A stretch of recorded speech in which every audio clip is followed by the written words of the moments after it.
रहने दो। कल की क्लास में क्या देखा था अपने? केंद्रीय प्रवृत्ति की मापे देखा था। क्या देखा था?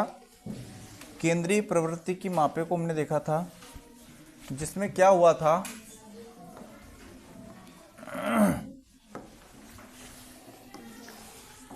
कौन सा अध्याय पढ़ रहे थे? अध्याय कौन सा था अपना? अध्याय 12। नाम है अध्याय का सांख्यिकी, स्टैटिस्टिक्स।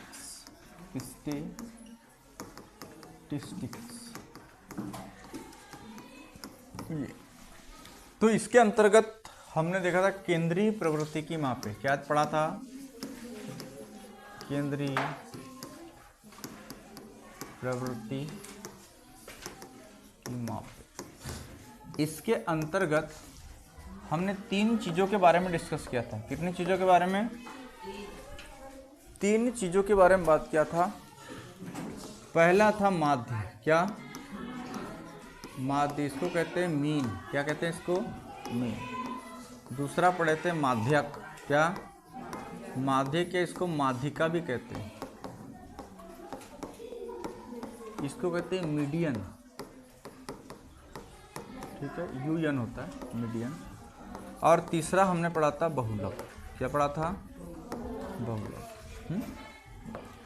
तो माध्य के अंतर्गत क्या होता है? इसको औसत मान भी कहते हैं। क्या कहते हैं इसको? औसत मान। ठीक है जी। इसमें क्या होता था, जैसे कोई डाटा है 3, 2, 3, 4, 5, 5, 6, 6, 6, 7 और 10। ये क्या है? ये कुछ डेटा हमने लिया है। जैसे कि हमने एक 10 नंबर का टेस्ट लिया है। कितने नंबर का? 10 नंबर का टेस्ट लिया है। तो 10 में से ये 10 स्टूडेंट है। कितने स्टूडेंट है? 1, 2, 3, 4, 5, 6, 7, 8, 9, 10 स्टूडेंट ने 10 में से ये प्राप्त किए गए अंक है, मतलब प्राप्तांक है। क्या ये? प्राप्तांक। तो ये हमारे पास में एक प्रेक्षण दिया हुआ है। क्या दिया हुआ है? प्रेक्षण। प्रेक्षण मतलब होता है आंकड़ा। आंकड़ा क्या होता है पहले आप समझ लो। आंकड़ा मतलब डाटा। आंकड़ा मतलब डाटा, मतलब प्रेक्षण। डाटा मतलब, तो प्रेक्षण जो होता है या आंकड़ा जो होता है, हमने जैसे कि आपकी हाइट गिनी, एक बच्चे की हाइट गिनी, फिर उसकी गिनी, उसकी गिनी, लाइन से हमने लिख लिया, कोई क्रम से नहीं है। तो जो हमने आपसे डेटा कलेक्ट किया है उसको कहते हैं अपन डेटा। क्या कहते हैं उसको? डेटा को इंग्लिश में यदि उसकी डेफिनेशन देखा जाए तो डाटा कच्चा माल होता है। क्या होता है? इसको यदि इंग्लिश में हम कहते हैं data is a raw material. Data is a raw material. जब हम उस डेटा को व्यवस्थित करते हैं, क्या करते हैं? जैसे कि ये डेटा आप सामने देख रहे हो, व्यवस्थित क्रम में है। कैसे व्यवस्थित क्रम? मतलब पहले छोटा है फिर बड़ा है, मतलब बढ़ता क्रम है। कौन सा है? इसको कहते हैं असेंडिंग ऑर्डर। क्या कहते हैं इसको? असेंडिंग ऑर्डर, बढ़ता क्रम। तो डेटा के भी 2 नाम होते हैं। एक होता है अपरिष्कृत आंकड़े, और दूसरा होता है परिष्कृत आंकड़े। परिष्कृत आंकड़े, ये होता है अनअरेंज्ड, ये होता है अरेंज्ड। अपरिष्कृत आंकड़े को ही अपन क्या कहते हैं? डेटा कहते थे। क्या कहते थे इसको? डेटा। डेटा मतलब कच्चा माल। जब इसको अपन लाइन से जमा ले या फिर व्यवस्थित क्रम में यदि अपन इसको जमाते हैं तो उसको कहते हैं परिष्कृत आंकड़े। मतलब ये उपयोगी हो सकता है, ये उपयोगी नहीं होता है। ठीक है, इसको उपयोगी बनाने के लिए हमको इसको क्या काम करना पड़ता है? लाइन से जमाना। जैसे कि ये मैंने लाइन से जमा दिया, पहले हो सकता है 6 इधर आ जाए, 7 यहाँ पे रहे, मतलब ये व्यवस्थित क्रम में नहीं। तो इसको अपरिष्कृत आंकड़े और इसको क्या कहेंगे? परिष्कृत आंकड़े। तो अभी जो हमारे पास डेटा दिया है ये कोई वर्ग में नहीं बटा है। क्या नहीं बटा है? वर्ग मतलब समझते हो? जैसे कि अभी मेरे पास स्टूडेंट केवल 10 ही है। कितने हैं? 10। अब मेरे पास स्टूडेंट मान के 100 रहते। कितने रहते? यानी 10 में से जो अंक लाए हुए स्टूडेंट मेरे पास 100 रहते, तो संख्या बहुत बड़ी हो जाती। क्या हो जाती? बहुत बड़ी हो जाती। तो मैं इसको क्या काम करता है? ग्रुप में बांट लेता। कैसे बांटता? ग्रुप कैसा होता है कि जैसे मेरे पास 100 स्टूडेंट है, मैंने क्या काम किया? 15-15 का भी मैं ग्रुप बना सकता हूँ, या मैं 10-10 का ग्रुप बना सकता हूँ। कितने का? 10-10 का। तो कितने वर्ग बनेंगे? 0 से 10, 10 से 20, 20 से 30, 30 से 40, 40 से 50। समझ में आ रही बात? तो ये हम वर्ग में बांटेंगे। तो उस वर्ग के बारे में बाद में चर्चा करेंगे। ये हमने कल देखा था। तो इसका जो माध्य होता है, क्या माध्य मतलब आपने देखा था सभी आंकड़ों का योग कर लेते तो ये 54 आया था। कितना आया था सर? सभी को जोड़ेंगे 54 आएगा, और कुल आंकड़ों की संख्या कितनी हमारे पास है? 10। तो माध्य निकालने के लिए कुछ नहीं, पूरे का योग कर देंगे और उतने जितने आंकड़े हैं उतनी संख्या का क्या कर देंगे? भाग देंगे। 10 संख्या हमारे पास में, ठीक। तो ये 5.4 हमारा क्या निकल के आ जाता है? माध्य। अब बात आती है माध्यिका की। किसकी आती है? माध्यिका। माध्यिका आपने नाम सुना होगा। ये भी क्या है? केंद्रीय प्रवृत्ति के मापों में ही इसे गिना जाता है।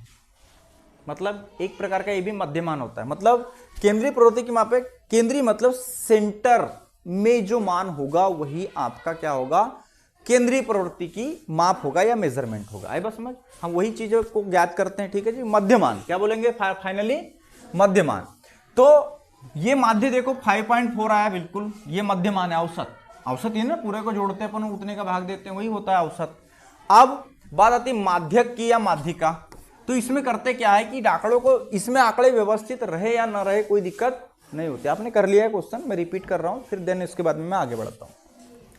ये आंकड़े हैं, आंकड़े को मैं को जब मुझे माध्यिका निकालना होगा तो मैं इसे व्यवस्थित क्रम में, देखो व्यवस्थित क्रम में जमा है क्या? बढ़ता क्रम।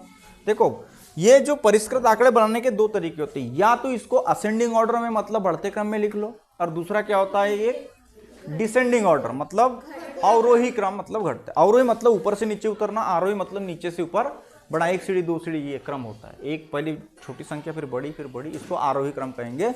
और पहले बड़ी फिर छोटी छोटी छोटी हम पीछे चलते गए तो उसको अवरोही क्रम। यह सब जानते हो, पहली दूसरी चौथी में पढ़े होंगे आपने, ठीक है जी।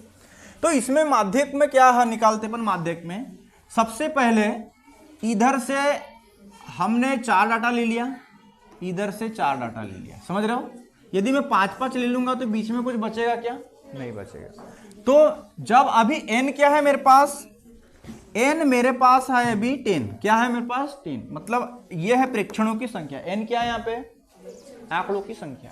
ये भैया लिखना बंद कर, इधर देखिए n बराबर 10 है। जब आपका n क्या हो? सम हो। क्या हो? सम हो। तब हम क्या काम करते हैं? इधर से 4 छोड़ देंगे, इधर से 4 छोड़ देंगे, बचा दोनों बीच में। आई बात समझ? तो ये 5 क्या काम करेंगे? तो यहां माध्यक हो जाएगा, माध्यक माध्यक ये हो जाएगा 5 + 6, 5 + 6 ÷ 2 मतलब 11/2 मतलब 5.5 आ जाएगा। लगभग मान है क्या बताइए? माध्यमान है, ठीक। अब ये तो एक तरीका हो गया, परंतु गणित में क्या है कि हमारी किताब के अंदर में कुछ वैज्ञानिकों ने इस पे काम किया और उन्होंने एक फार्मूला निकाला है। वो कैसे फार्मूला निकाला जरा ध्यान दो। उसने किया क्या? जब n क्या हो आपका? सम हो। n क्या हो आपका? सम हो। तो एक फार्मूला दिया है उसने, वो फार्मूला ये है, जरा ध्यान से देखो इधर से, नेक्स्ट पेज में ले लेते हैं। ये क्या है कि n/2 वे प्रेक्षण का मान, प्रेक्षण का मान हम निकाल रहे हैं माध्यिका। क्या निकाल रहे हैं अपन? मीडियन निकाल रहे हैं, ठीक है। तो n/2 वे प्रेक्षण का मान प्लस n/2 + 1, आई बात समझ? वे प्रेक्षण का मान।